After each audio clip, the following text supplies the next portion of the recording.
So I'm having to take a little detour on my journey playing old WWE games as my computer decided to blow itself up and I lost everything for the most part relating to content creation here for the channel. I was originally going to be covering WWE SmackDown vs Raw today, but after I lost all the footage I got from it, along with my script, I thought bugger it. Seeing as the WWE games on the PlayStation were going in a new direction at that point, I thought I may as well stop there for now and look at some other titles on other systems I haven't yet covered, so that's what I'll be doing today, where we will be looking at WWE Wrestlemania 18 for the GameCube. I hope you enjoy.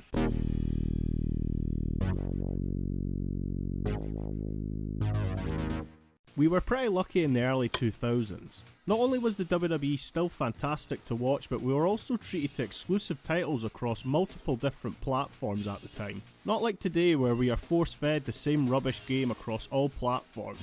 Back then we had a choice. The PlayStation took care of the SmackDown games, Xbox had their own exclusive Raw games along with a WrestleMania one, and the GameCube had these four. I was lucky enough to own both a GameCube and PlayStation 2 back in the day, where I managed to enjoy a whole host of WWE games. But unlike the PS2 games that I continued to play throughout the years, I haven't touched the GameCube games in a long time now. I remember the Day of Reckoning games being absolutely banging, and from what I can remember, definitely gave the SmackDown games on the PlayStation 2 a run for their money. But we're not here today to talk about them, we are here to talk about WWE Wrestlemania 18. If I remember correctly, I had mixed feelings about this back then, so I'm genuinely looking forward to playing it again with an older mind. From what I can recall, I remember thinking it was pretty bare with not much to do, but it did have a little charm to it that I kind of loved. Do I still feel the same about it? Let's find out. WWE Wrestlemania 18 was released in June of 2002, but we had to wait a few months after that for it to be released in the PAL region. Developed by Ukes and published by THQ, which is usually a good sign when playing these older WWE titles. This was the first exclusive WWE title Nintendo released since WWF No Mercy, which was released at the tail end of 2000 on the Nintendo 64. I've covered that on the channel, so go give it a watch after you've finished with this one. That game still to this day is considered not just one of the greatest WWE games of all time, but one of the greatest wrestling games of all time, period. So I'm sure people were excited to hear about a new exclusive WWE title on the GameCube. Plus, the WrestleMania this game is named after was pretty damn good as well. Now there's a bit of confusion around what game was the first to drop the WWF name in turn for WWE, and I believe it was WrestleMania 18. It was advertised as a WWE game, but the WWF branding is everywhere in this. What truly is the first WWE game with the new branding? Let me know, I'm positive it's this though. There are also some box cover variants. In America they got Stone Cold Steve Austin on the front along with RVD and Hogan, but over here we got The Rock replacing Austin. I believe Austin was long gone by the time this game was released over here, so that's probably the reason for that. That makes no difference to the gameplay, but I'm aware someone will end up mentioning this if I don't. The game's intro is fantastic. It's just footage from WrestleMania 18, so I can't play it unfortunately due to YouTube striking the channel if I do. The menu system is great, keeping with the dark theme of that WrestleMania with light yellow added in too. Now like every wrestling game, before I get into the action, let's check out the roster.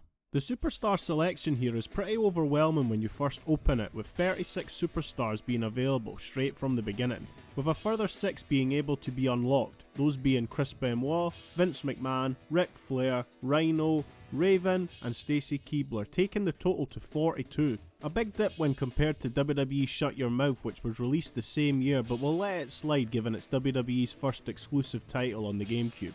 I remember thinking for a game named after WrestleMania 18 they sure missed a lot of people out.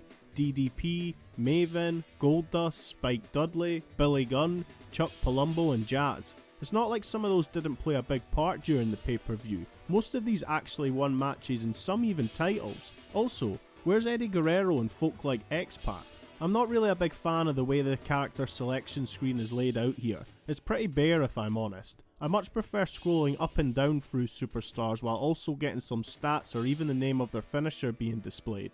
I think they could have got away with the lack of superstars if they added a bit more detail here.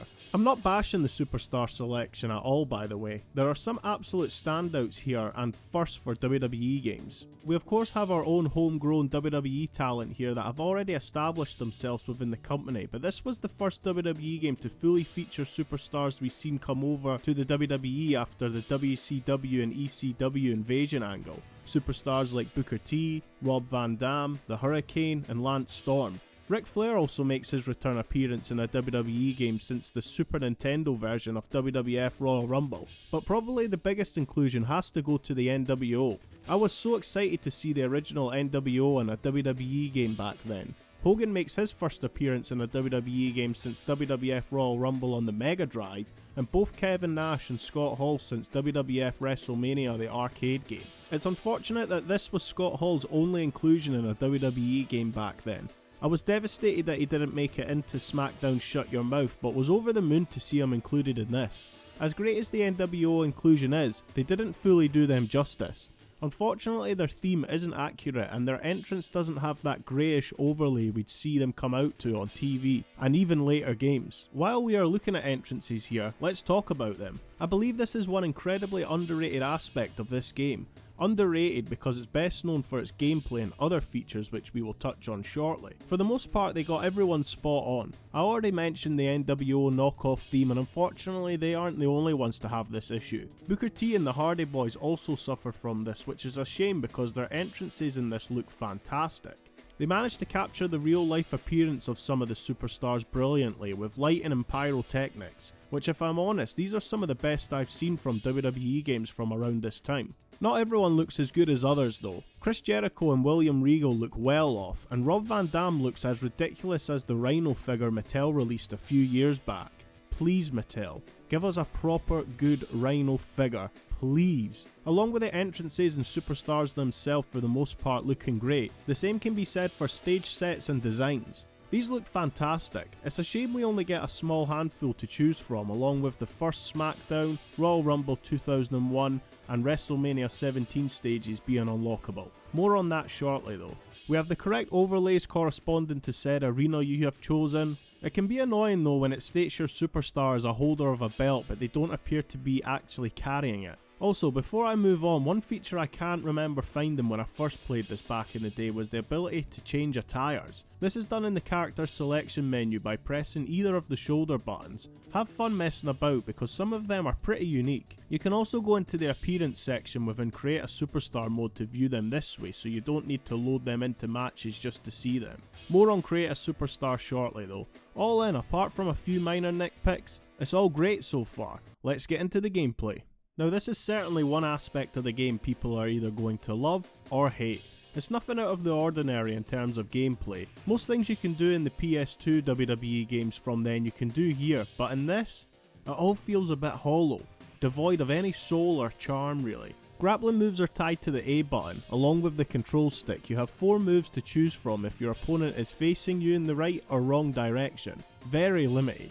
Striking attacks are tied to the B button. You can do weak, strong or combo strikes. Although I find whatever kind of attack you do there is no emphasis on it. Nothing to make me believe a strong attack is indeed any stronger than a weak strike. Along with the basic game controls we can do the usual Irish whips by holding down the A and Y buttons simultaneously. You can counter and reverse opponents' moves with the L and R trigger buttons. We can also do moves on the turnbuckles. Yeah, it's there. Cool. To be fair, I can't remember being able to pull off jumping moves from the ropes, being able to jump over them onto the outside and even do baseball slides, which I swear don't actually work. What I'm trying to say is you get what you'd expect from this time, but it's just not that fun to play. The lack of atmosphere, the game's soundtrack playing over the top of in-game matches, which are banging by the way, but do become tedious with the lack of variety. No commentary, JR and the King are there, but don't provide any play-by-play. There's just no oomph to the gameplay. Like I said, every move seems kind of soft, like it doesn't feel like you're actually doing any damage at all. No wrestlers show any kind of damage or fatigue during matches. Oh, and also, there's no blood in this game too. I just don't feel it's as immersive as Shut Your Mouth would be when that was released a few months later. Like we do get cinematic angles when pulling off some grappling moves, but I think it could have done with a bit of screen shake to emphasize the impact of moves. Look, I'm not trying to compare this to Shut Your Mouth. I try and be fair when I review these older games, but it's hard to forgive this when the last Nintendo exclusive was No Mercy on a weaker system, and that game was mind-blowing and still is to this day. I could go on here and I will because I believe that's what people are here for. Nothing apart from your opponent seems to be interactable. I throw my opponent into the guardrails, they just flop to the ground. And that goes for ring posts when outside of the ring too. Even trying to get your opponent back into the ring, they do the same thing. Apart from being able to Irish whip your opponents into turnbuckles to perform moves, the only other place you can do this is with announcers tables. I guess I can give it a bonus star for that at least. There are weapons in the game too, but every wrestler sells these weapon shots. Like, it's hard for me to get into this game when everything I do feels like it's for nothing. Like, just make me believe, please. Now is probably a good point to mention any match you have with more than 2 superstars in the ring apart from a traditional tag match is an absolute mess, and it's due to one reason: the lack of invincibility when dishing out moves on your opponent. You can be in the middle of striking your opponent or grappling them, and if another superstar interferes, the move or strike is broken and you're both more than likely going to hit the deck. This became unbearable at points while playing, which I'll touch on shortly. Like, you just can't get into a steady rhythm in these matches because of this. I started to think maybe they could have had a system where you could only break up other people's moves X amount of times during a match to stop this, but why would you if the aim of the game is to wear your opponent down to get a free count? It just completely done my head in at times. While on the subject of match types, let's take a look at them. There aren't many, but enough to get a pass in my books. Within these match types you can have traditional one-on-one, triple threats and 4-ways. Not many match types to choose from, but with the ability to add more wrestlers into a match you can beef these up a bit. But as I mentioned with the previous issue there, why would you? Like, within the cage match you can't interact with the cage apart from climbing it, and as I said, with weapons feeling like they don't do much damage, it feels pointless even partaking in a hardcore match. Although I will give dues where necessary. The Hell in a Cell match still holds up, and I believe this is the first WWE game where we would receive a proper Hell in a Cell with the added area outside of the ring instead of looking like a cage with a roof like the earlier SmackDown games. Also, I like attention to detail, and I can't remember ever seeing the roof of the cell still dangling down after putting an opponent through it. Am I right with that call?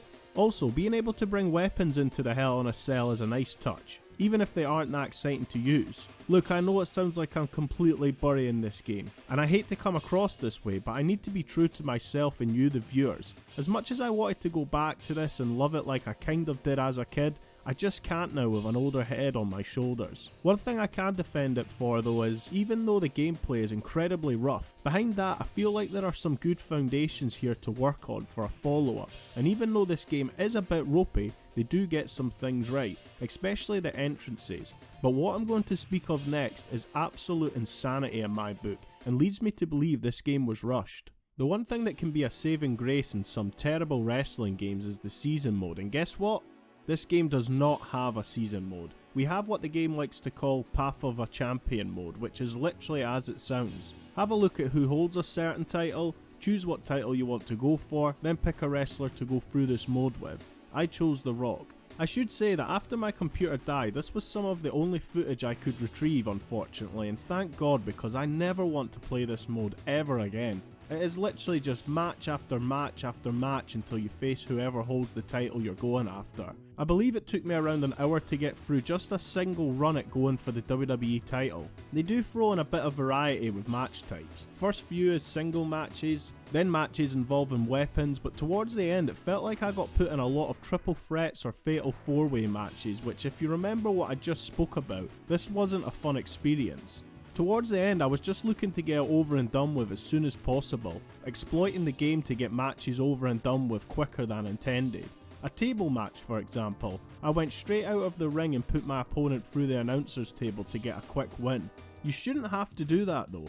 If a game is truly fun, you shouldn't be using its exploits to get through it quick, but I was really over the gameplay by this point. If they threw in some cutscenes or anything more than just the matches I was in, maybe it would have stimulated my mind a bit more, but I was literally brain dead by the time I captured the WWE title. Also, it felt like I was being put in matches against completely random people.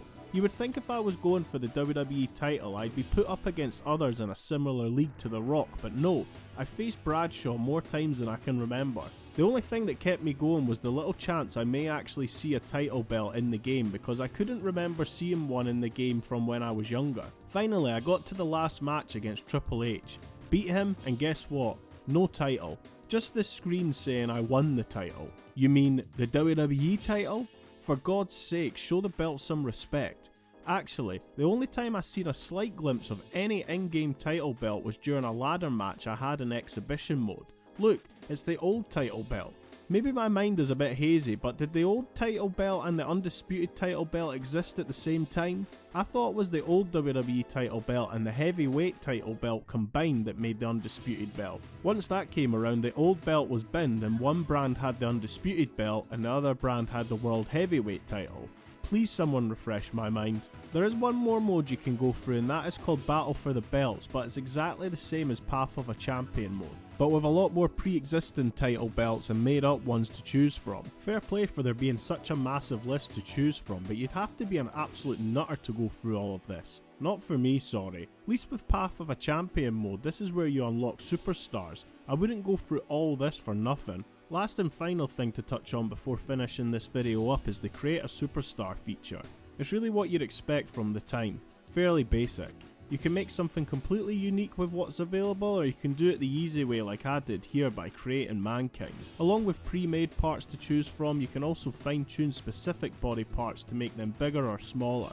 You can also fully edit your created superstars move list along with attributes and strength, agility, etc. But like I said, most wrestlers feel the same when in ring, so what's the point? Much like most Create a Superstar modes, the most I got from them was the ability to play superstars songs so I could use them in real life for my figure federation to walk out to. Gimp, I know. I haven't got much to say. I've never had the greatest imagination when it comes to these modes, but I guess I better for a couple of future WWE games coming up on the channel. Wink wink. So, my lasting thoughts? It's hard to recommend this unless you're a die-hard WWE fan. It does a lot of things great, like entrances, most character models look great, little attention to detail like the bit of the cell still hanging down after crashing through the roof, the ability to use weapons in the cell. Unfortunately, the bad does outweigh the good. The actual gameplay is a big issue for me. It's like they have a decent foundation there for it, but the execution just isn't there. Everything just seems so light and fragile. Also, no career mode? What's that all about? However, we need to keep in mind it's WWE's first outing on the GameCube, and like I said, with the things they did get right, I can only imagine they'd only expand further on this and give the actual gameplay more TLC in their next outing, which was WrestleMania 19, exclusively on the GameCube. I hope you will all be happy to hear that my next WWE related video here on the channel will be that, so yeah, hopefully you can stick around for that one when it drops. There was also a spin-off of this game called WWE Road to WrestleMania 18 on the Game Boy Advance. I have covered that on here already if you wish to know more about it. Anyway, that brings me to the end of this video. I'd love to hear your guys' opinions on this game down in the comments below, positive or negative. I respond to everyone and really do enjoy hearing other people's points of view and opinions on games I cover here on the channel. If you enjoyed this video then please give it a thumbs up. If you didn't, then give it a thumbs down. Either way it lets me know what I'm doing right and what I'm doing wrong. Last but not least, if you really did enjoy this video, please hit the subscribe button. It would be much appreciated and will also help me reach a wider audience. I also have an Instagram account which I'm going to start posting on again a lot more than what I currently do, so hopefully catch you on there too. Anyway, with all that being said, I hope you enjoyed, and as always, I'll catch you in the next one. See ya!